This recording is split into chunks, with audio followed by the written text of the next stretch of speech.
Juliet, and this is my roommate, Kara. Hi. She's also a senior this year at Coastal Carolina.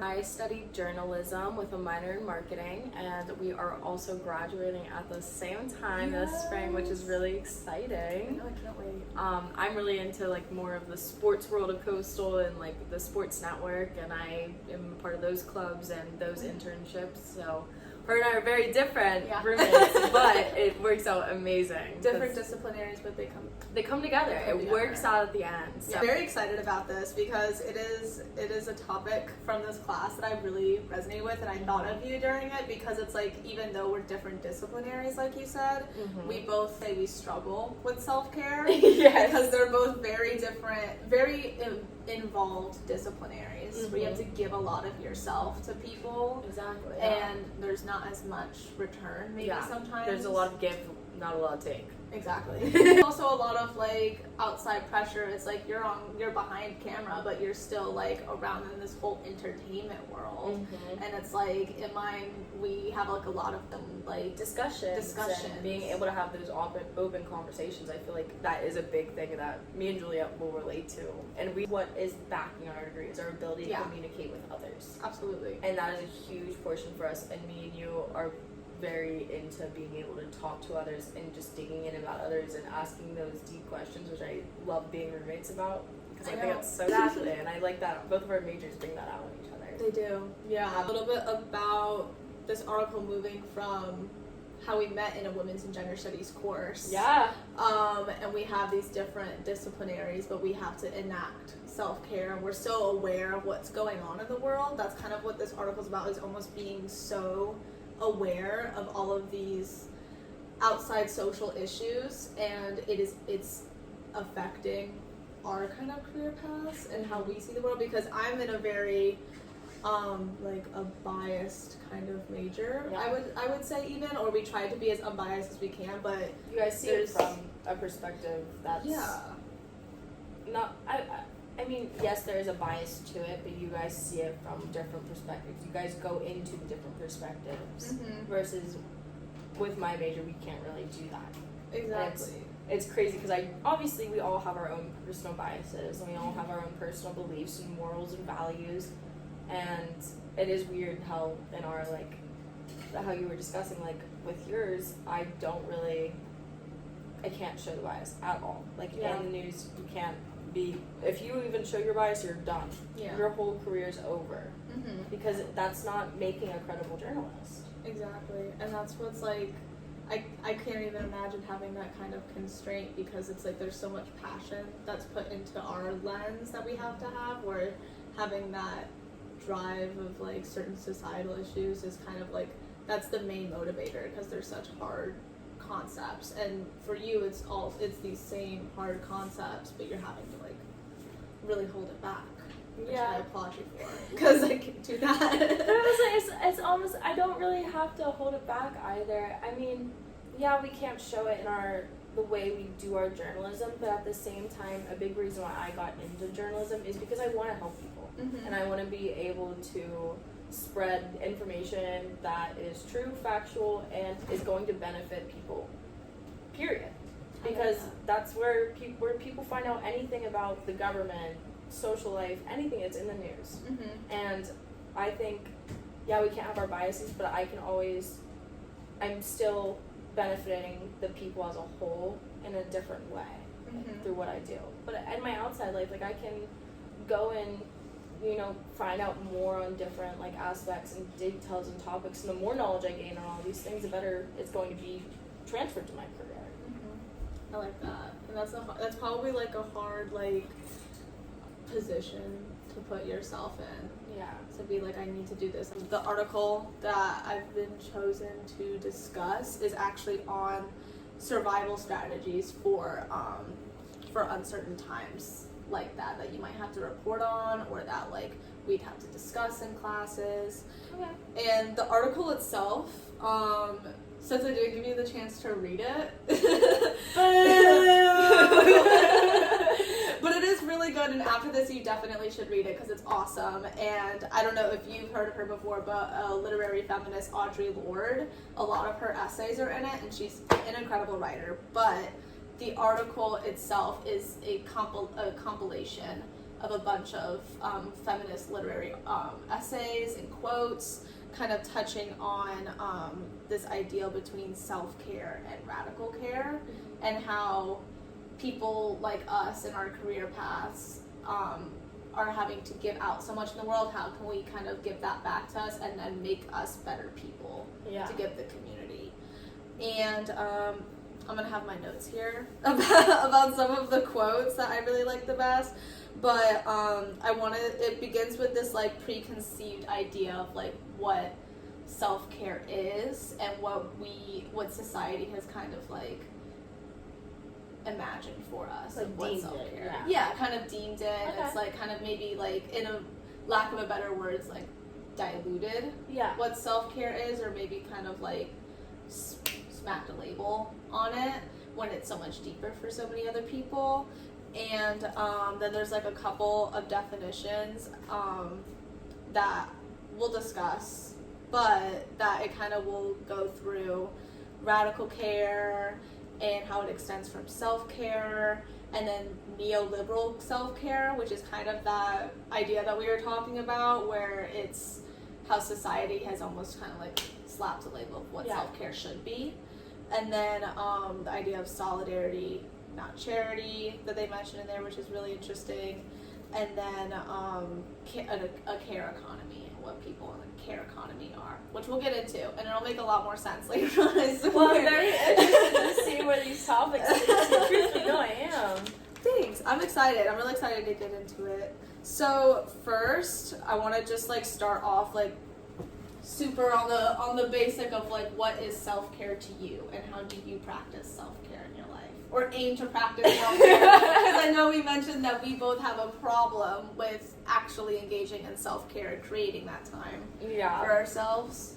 I will say, I started more trying to figure out what self-care is for me recently, and I'm still trying to figure it out. But I have learned almost self-care is more, it's not about feeling lazy or being lazy and just laying there, because that's kind of like what I always just pertained it as, is just like relaxing, you know? And for me, I feel like that isn't how I feel like I'm doing something for myself. I don't feel like it's productive for me. I don't feel like it's helping me actually. So I've been trying to wake up early recently, and you know this, and it's hard for me to wake up early. It's really difficult. And like today, I did wake up late. Like for example, I woke up later than usual. You know what? I'm on break. I gave myself the benefit. I was like, you know what? It's okay. And I feel like that's a form of self-care. And then I was like, oh my god, I feel so unproductive today. And I was like, you know what? I'm going to take a shower. I'm just going to put some music on, and I'm just going to take care of myself first. I did my hair, I did my makeup, I made me feel almost rejuvenated. And I feel like that's what self-care is to me right now, and I'm still growing with it, and I know there's a lot more into it, but as of right now, it's kind of what I'm in the realm of, and I'm trying to learn. I like that though, like the idea of like, I need to reset myself almost, because that's gonna make me better later on. Yeah. And that's gonna help me like do my goals that I want to do. But it's good to take time with it. I think that's a very like vulnerable part of it. Yeah. And that's important with self-care too. It's so vulnerable, and we're taking all of our like. I agree with you on that, and I like it is very much something for me where it is the reset, like you said, and like my mind, I have anxiety, so my mind is constantly pacing, and it's always doing something, so I always feel like I need to be doing something. I need to be, if I'm not, I feel lazy, I feel like I'm unachieving anything, I'm not doing anything for me, and that form of reset is like, okay, reset, it's okay to reset. Yeah. And knowing that is like hard, but it's the truth. But it's something that that you're learning with. And that's something that's hard to do no matter what age. It's like there's people who are double our age that are probably having to like still figure that out, because as time changes, our priorities change, Yeah. And like what we have time for and we don't have time for. Absolutely. And I like how you said, like, I feel like that when I'm lazy, or I feel like I can't be lazy as self-care, or I feel like I need to always be doing something, because that's the idea of like neoliberal self-care, where it's almost been capitalized on like self-motivation and self-improvement.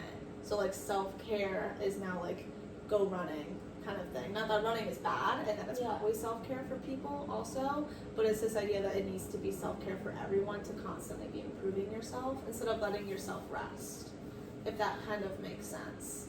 So it's like, and it's called neoliberal because it's working on a pre-existing like set up institution like capitalism. So it's like profiting us off of us, thinking that think self-care kind of is like Valentine's Day. I think that's like the Valentine's best way. Day connection. Yeah. Where it's just all like the whole holiday is just made up. So is that like suggesting that self-care is made up?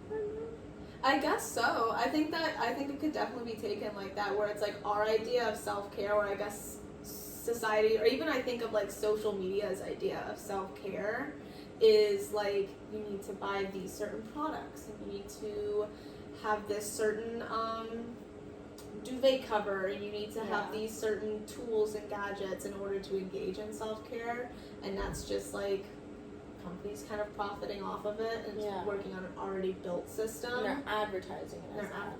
Exactly. Okay, yeah. Exactly. So it's kind of that, not saying that all of those things, like little tools and gadgets, I love my like heated blankets and like my face masks and my little products and stuff like that, and that can still be a form of self-care. It's the difference of it can be it for some people, it doesn't have to be for everyone kind of thing, and it's extremely benefiting people who are already being benefit, I guess, if that makes sense. Like corporations, very much like the Valentine's Day thing, where I'm like, obviously I want to show love to my people, but the chocolate factories are popping off right now from this. So, they're making bank. They're making bank off them chocolates, but it's like, am I gonna get them? Probably. And just because it's like got this like maybe like a little bit of a sour taste in our mouth when we think of it like that, doesn't mean it's a bad thing. Doesn't mean it's terrible. It's just like it's the difference of like accepting that, I guess, kind of thing. So I thought that was interesting that you were like, when I don't feel like I'm not being productive, I'm not engaging in self-care, but that probably is self-care, is to rest, to make yourself better. You don't have to always be like working on the next best thing as like your version of self-care. Yeah, and I can see it that way too, but I also feel like I used to be somebody who would just like lay around and like would just like blame the fact that I'm not completing tasks on the world outside of me and not me myself. And I think almost like I needed like that awareness into myself, being like, okay, like, is it really self-care if all day like all you're doing is laying around? Like, are you really gonna feel like you did something with yourself, and is that gonna make me feel better at the end of the day, knowing I did nothing to improve myself? No. And I can see how it can, like, how it is like perceived that way as well. But I also feel like at the end of the day too, like, just mentally for me, it's the mental ability to feel like I did something with myself, because that feeling of being lazy at the end of the day is like the worst thing for me. It's like I feel like my mind will start rushing and pacing and being like, oh my god, I missed out on so many things today that life has to offer that I just didn't take advantage of. I didn't take advantage of it. Yeah. I get that, because I also struggle with that, like, once I'm like, if I'm laying down and I'm like the doom scrolling kind of thing, and it's like that can still be like, okay, I'm resting, but at the same time it's like I'm still feeling stress. Yeah. So that's not self-care. That's, I need to complete things so that way I can finally feel at rest instead of just putting them off. I had that discussion with my therapist the other day, actually. Really? Yeah, we were talking about like the whole social media self-care thing, because I was telling her like I love to mindlessly scroll. Yep. And she's like, she asked me what I do for self-care, and I told her, I was like, oh, I'll like scroll on like social media, and I'll like just take a break and like just scroll, like I just do that. And she looked at me and she was like, that's not it. Like, you can't do that. That's not self-care in any way, shape, or form. Because even then, you're intaking so much information. Your brain is still like exactly from all of these. Like, even though it'll be like cat videos, like, at least for me, it's like cat videos. It's still the overstimulation of it all. Exactly, and then it's like my brain is still hurting from this, but like I was laying or I was doom scrolling, I wasn't doing anything, so it's like I should be registering it as care because I'm not exerting myself, but it's like we're exerting our mind. Yeah. It's crazy how many different ways there are to perceive self-care in general, which is insane. Because even like my boyfriend, who his form of self-care is going to the gym. He loves to go to the gym. That is his biggest thing. He feels like if he doesn't, he does not feel like he accomplished something for his mind and body in one day. And he feels like it makes sure it keeps him like evened out, like mentally also. And it's crazy because for me, like that would be like not a form of self-care for me, but like at the same time, it's like something that I mentally have to push myself to do. And it's like very opposite for him. So I always find that so interesting. Crazy. It's so different for each person, because I have the same with like friends that are, it's like that is their self-care, is being physically active, and then I'm like, not me. Can't be me. I wish it was. I wish it was. And I feel like that, it's like I could train myself for that to be it, but I'm just not in the place for that. And I think that like having to associate self-care with like physical activity is hard for me, and also like associating self-care with like hobbies is hard for me, because I did the same with the doom scrolling, and it's like letting my mind just be creative and turn off rather than being on doing everything. And that's what, there's actually a quote from Audre Lorde, who has a lot of writing in this article, how she says that self-care is necessary for a collective survival within the world that renders like renders some lives more precarious than others. And I thought that was really interesting, because obviously she's taking that from a feminist literary standpoint, where it's like that's her career. She's focused on marginalized communities and how they are being the government's lens maybe is changing on them depending on who's in office, for example, or like what is going on in society and in the news, and how that affects different people at different times. And I wanted to know, one of kind of like looking at like your disciplinary, I wanted to know like how do you think like that, because that's obviously like more of a literary maybe sense, or like I guess a feminist literary sense. How do you think you can perform self-care in relating to your career?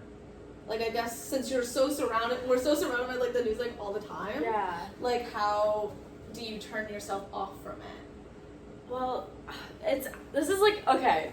I love this question. I hope I worded that right. I just realized that I was like, I get what you're. I got it at the end. It came around, and I was like, you were like, I get it at the end. At the end here. Okay, so like taking myself away from the news, is that right? Separate? Yeah, because like, you mentioned like doom scrolling, almost this desensitization, and like all of that. Yes. So this is like a really big thing for journalists, and as someone who, I haven't gone into the world of journalism fully yet, I haven't been in news yet, I haven't done it yet, but I know what it's going to be like, and I expect, I have the vision of it. You got that big picture from the past 4 years. Exactly. Like, I know what I'm getting into. Yes, I know what I'm getting into. And for us, I find it really helpful that one of my professors has brought in a couple people that work in news and had them talk to us. And these people were so honest with us, and they talked about burnout, and they talked about the desensitization, and like this one lady, we went to a news station, I remember her telling us that they had a report on a murder of a child, and they had the video of it. Oh my gosh. And she was like, and they had to have a meeting and decide if it was, because it is public information. Absolutely, at the end of the day, it is public information. But at the same time, is that going is that too much to be putting out there? Yeah. It didn't show the murder, but it showed like the general idea of it, she said. And it was like they had to have a meeting about that, and the only thing she could think about was her children. Her, and how scared she was, and it was here in Myrtle, and like she is raising a family here in Myrtle, and all these things are still happening, and like it is scary to hear those things, because like how do you take yourself out of it and think bigger picture and think public knowledge and what the public not only deserves to know but has a right to know, but also at the same time managing what's put out to the public, that we're not refraining the like freedom of speech. So there has to be a fine line of like what we can release to the public, and there isn't really that yet with the internet and how fast it's evolving, and it is crazy with that. But just having to separate yourself, I think, is going to be challenging, and I'm not quite sure exactly how I'm going to do that yet, because even talking with these people, they'll admit they don't even know.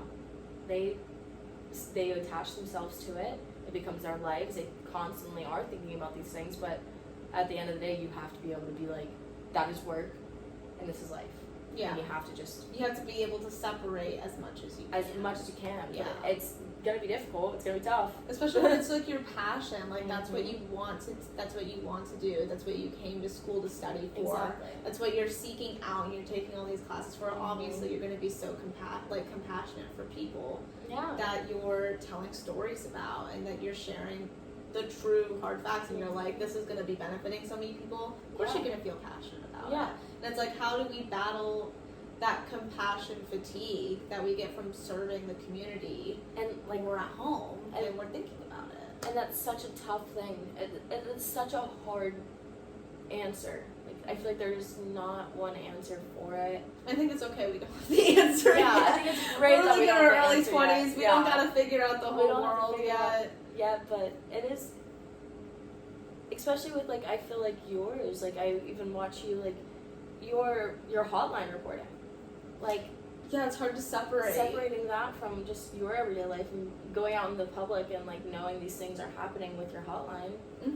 Like that's it's hard. Yeah, it's like, I think it's how you were saying, where it's just like it's still work in progress. It's still like you just gotta figure it out as you go. Yeah. And it's like over time, like new stories and new experiences are gonna happen. So like for me, it's almost like a filing list where it's like one replaces the other.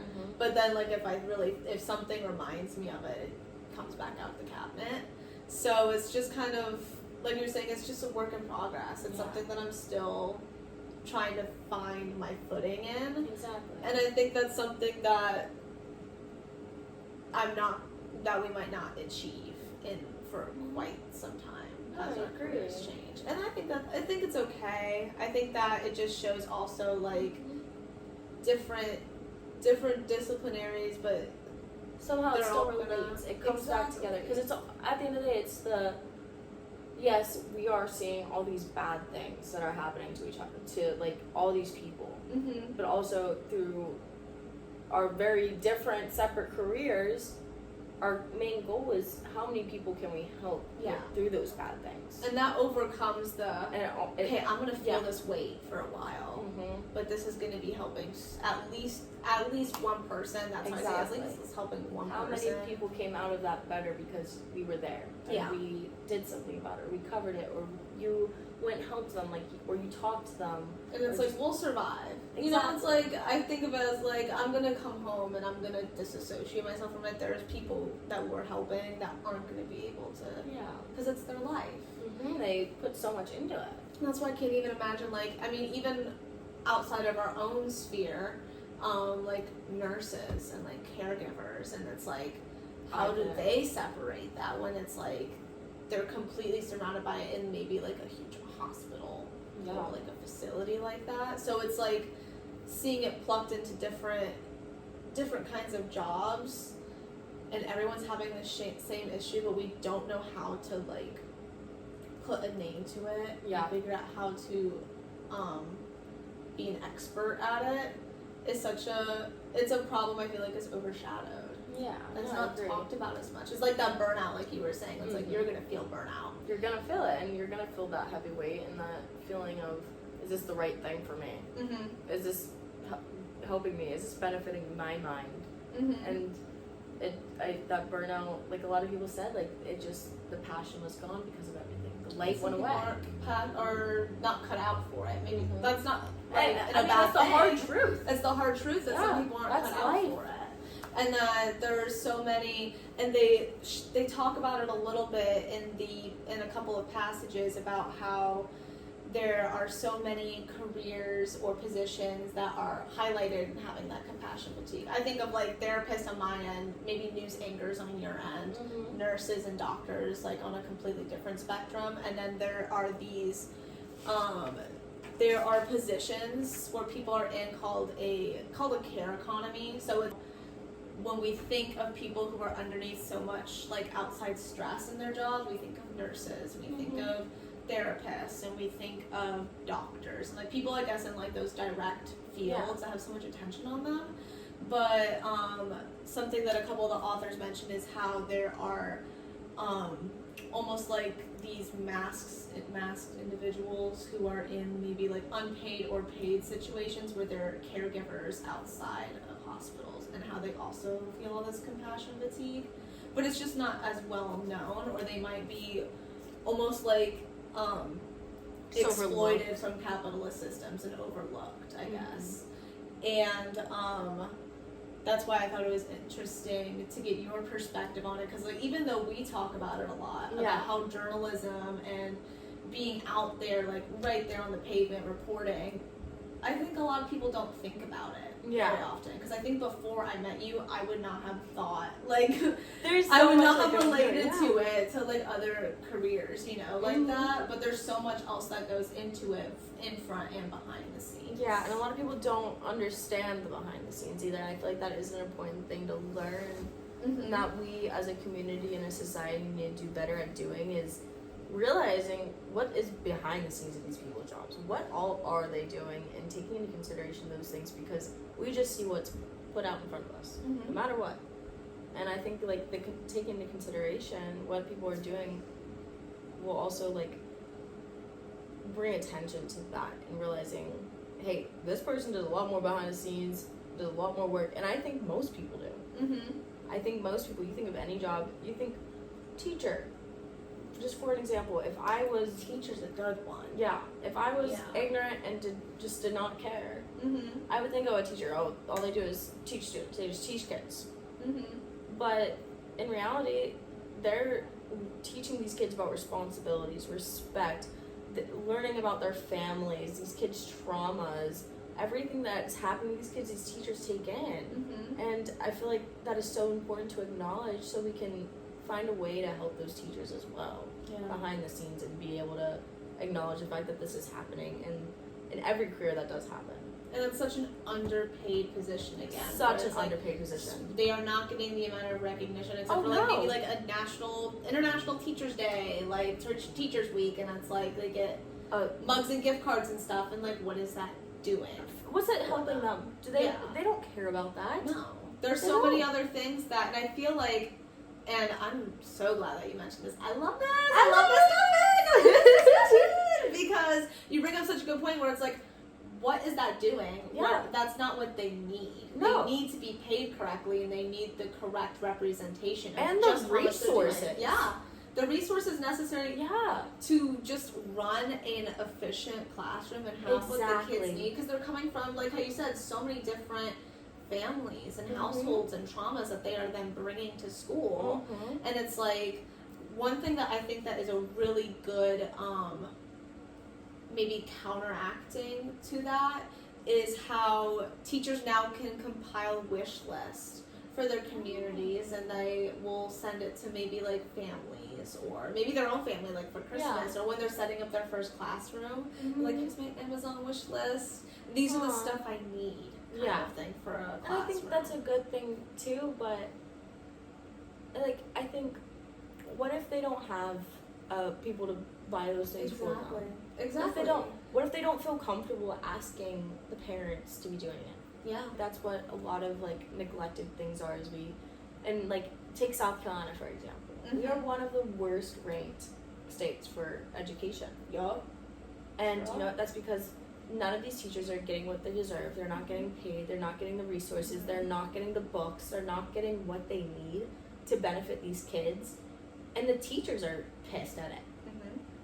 Because their main purpose is they want to help these kids and make these kids grow and make these kids the next generation who comes up of these doctors, who are presidents. after us. Exactly. Yeah. And we need to put our best foot forward to it. And that includes supporting the people that are teaching them. Exactly. Like, these are the people, like, whether people want to admit it or not, or how much we want to, I guess, how currently in politics, that there are politicians who want to control education and make it similar to maybe how they would want their families. No matter how much discourse there is on that, at the end of the day, kids are spending so much time in school. And a lot of our characteristics are derived from school. Yes. What we want to do, what we're passionate about, we learned in school. Our personalities, our friends, our connections, we are formed. Our values are even. molded. Yeah. In school. And that's why it's so important to, like, is to have the resources for it, to give kids that wide variety of what they can pick and choose, instead of limiting kids based off of, like, teachers should have the resources they need to be able to better train our future. To go home and to be able to also restart at the beginning of our conversation, to make that full circle moment. Let's make that full circle moment. They need that ability to reset. And their form of self-care is probably, you ask a lot of teachers, getting all the grades done. Yeah. They feel productive when they get all the grades done. Or they make sure all the students are accounted for, making sure everything is good, making lesson plans that accommodate for each student. Like, when do they have time to stop, reset, and just think about themselves? Exactly. And just breathe and go into their own interests, their own hobbies. But do they even get to have that opportunity? Yeah.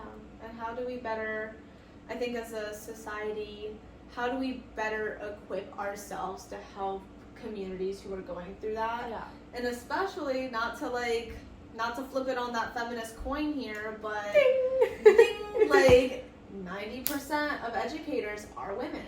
So we have all of these women who are undervalued in their careers, and it's such a valuable position to have, literally teaching the next generation. And they're so overlooked, and they're underpaid, and they're underrepresented. Exactly. And it just so happens that it's a female-led industry.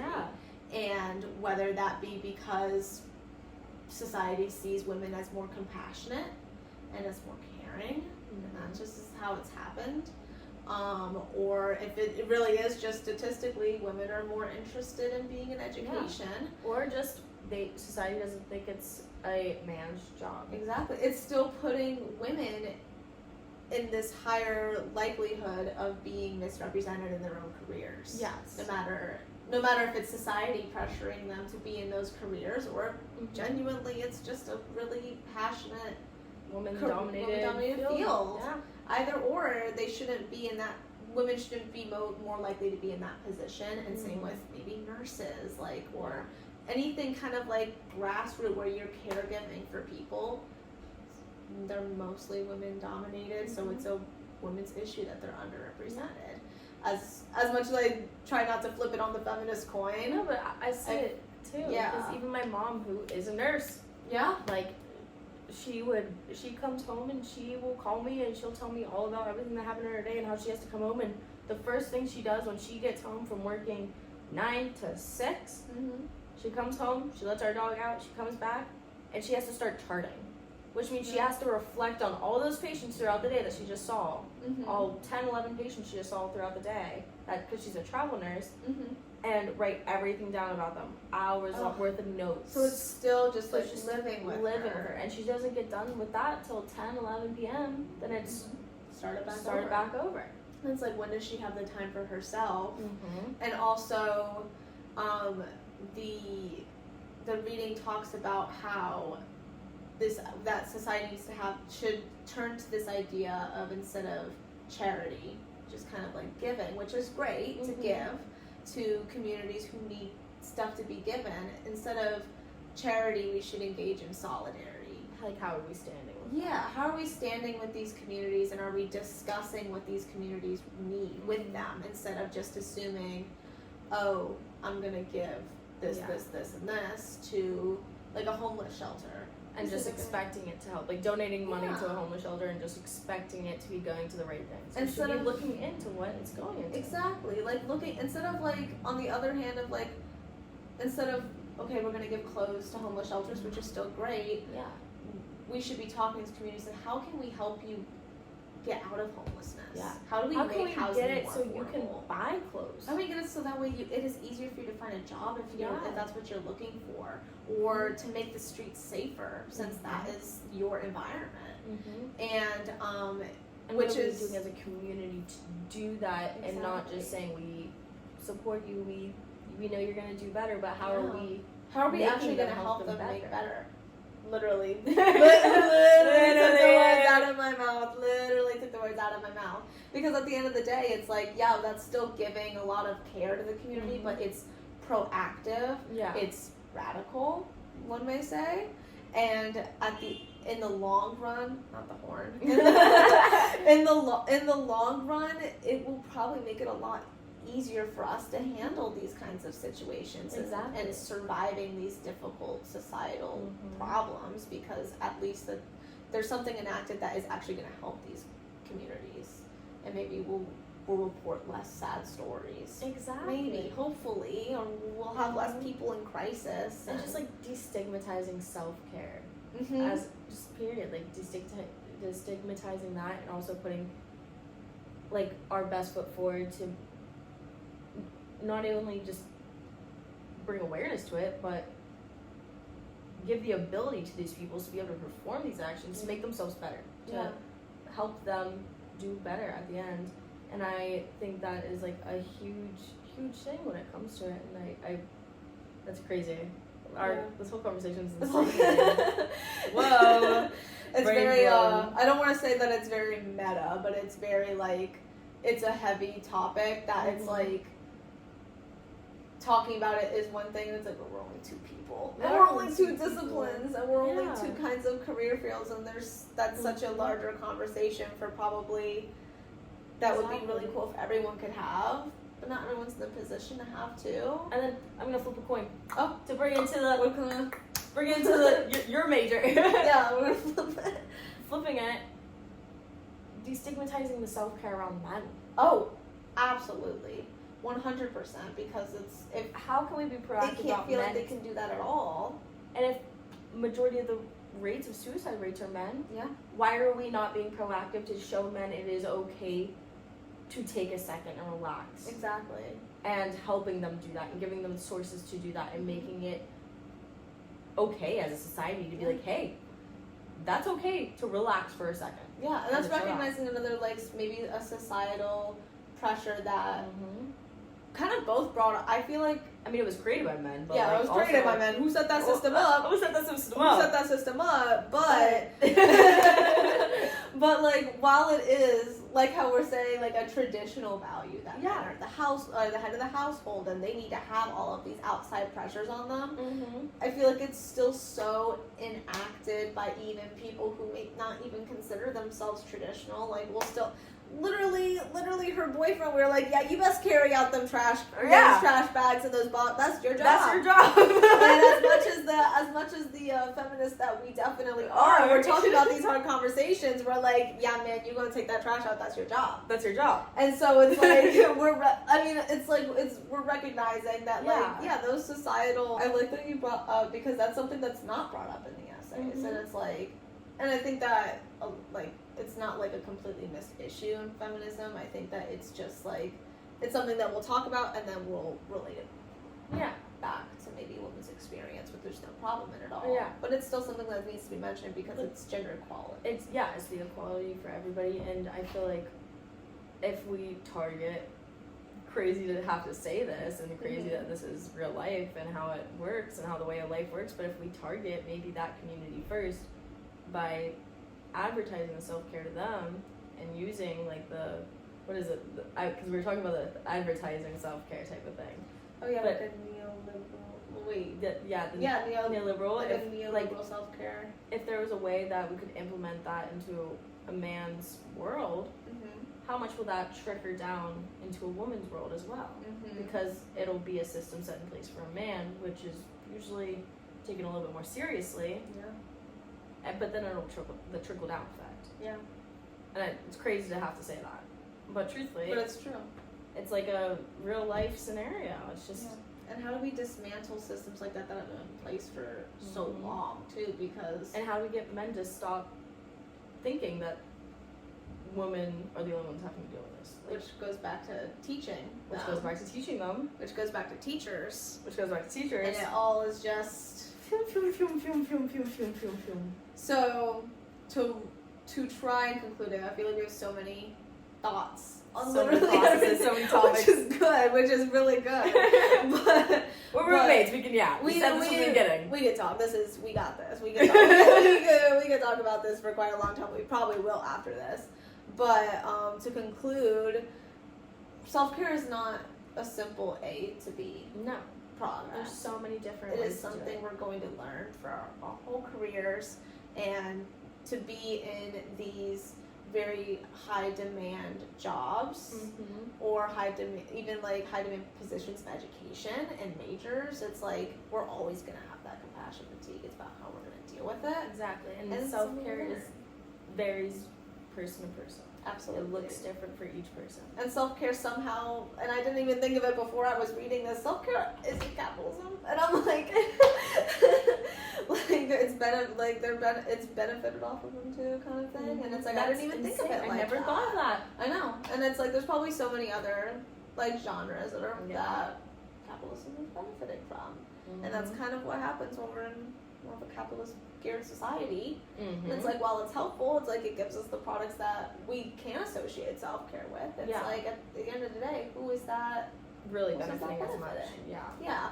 I think that was a really interesting part of it too. And then also just like, how do we actually help people who are dealing with these heavy effects of compassion fatigue? And it's the difference of like, I'm going to give you a Starbucks gift card for your next couple cups of coffee, which is nice, but like, what is that really solving? Versus, let's get you the resources you need so you can be better. And in the future, this isn't going to be as big of an issue. Hopefully down the line. And it's like a more longer term thing. Maybe that's why it's harder for us to be able to get to that goal. But yeah, I like that you mentioned teachers a lot. Like, that was the bow on it. Was like, that just really, like, perfect example. 100%. Thank you so much for sitting and talking with me. Of course, I had so much fun. I had so much fun about it. Hi, Julia. It's Professor. Welcome to our home. Oh, yeah. Well, yeah, this is also the setting. We are at home. Bye. So, yeah. Bye. Thank you. Blooper. Okay. Hi. Okay. I like it. Get all situated. Is my husband okay? Yeah. Does it look weird in the claw clip? No, it doesn't look weird in the claw clip. I think it looks good in the claw clip. Okay.